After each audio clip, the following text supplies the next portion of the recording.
Okay, this is how to organize your Google Classroom by week.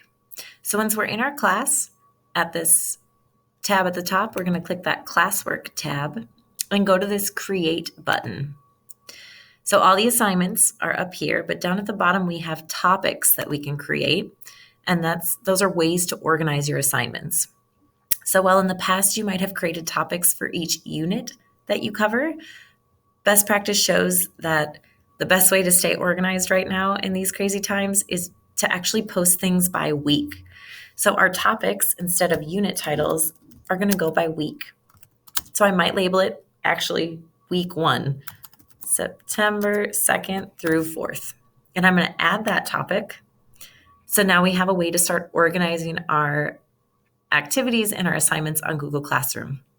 So everything that I want students to accomplish this week, I will post underneath this assignment. So if I want to post a material for students to look at,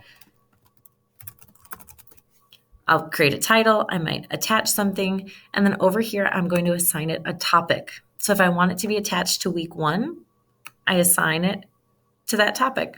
And if we post that assignment, we can see that it appears underneath week 1. If I'm ready to start posting things ahead for week 2, I can go ahead and create another material. And I'm going to click this topic button on the other side, and I can create a topic as I'm creating my materials. So I don't have to have this topic already created. I can create it right now. So let's go ahead and put in week 2, which is September 8th through the 11th.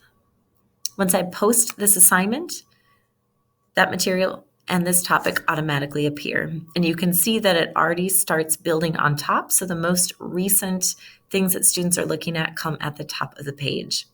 If I decide, however, that students really need to look back at week 1 or these materials might be helpful, I can go ahead and change the order of the topics. I can also go ahead and change where this goes. So I can drag and drop both of my practice materials into week 2 if I decide things change, right? If I need to assign it another week. So I can go ahead and drag and drop and reorder things as I need to, but I'm keeping in mind that the best way to stay organized is creating topics and assigning things to students by week. Thank you very much for watching.